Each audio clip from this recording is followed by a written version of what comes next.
What you are doing, what you are undertaking, is completing the work which the European Union as such is trying to do. Que l'Europe, comment dire, devrait respirer avec ses deux poumons, l'Est et l'Ouest. Si elle ne fait pas ça, elle perd son souffle.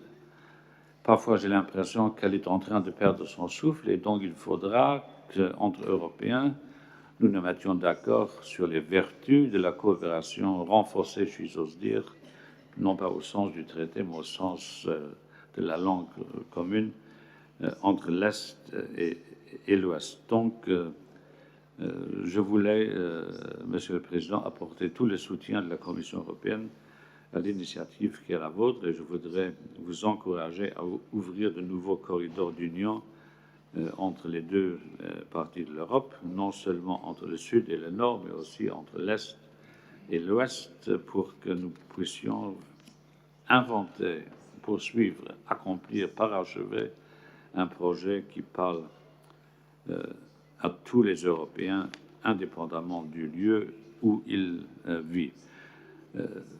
La connectivité en Europe est importante.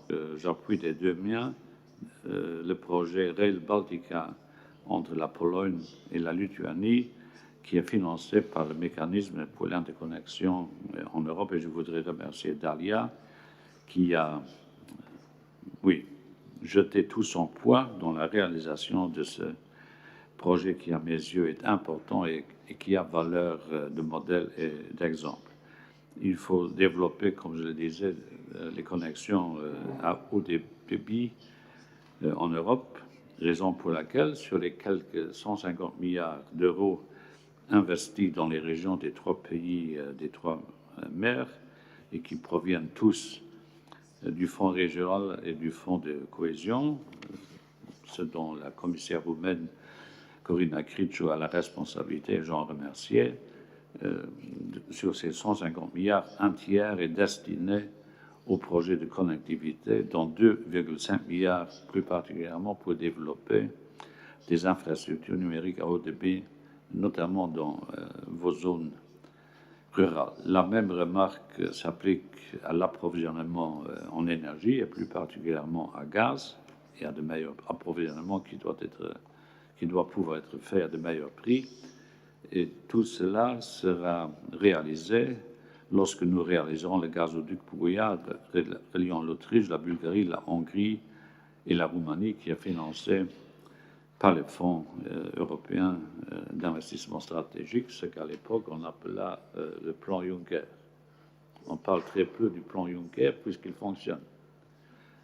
Lorsqu'on pensait que le plan d'investissement ne fonctionnerait pas, on a dit voilà, c'est le plan Juncker, parce qu'on voulait pré-identifier les responsables de l'échec. Maintenant que ça fonctionne, ça ne s'appelle plus le plan Juncker, mais le Fonds européen d'investissement stratégique, mais c'est exactement la même chose.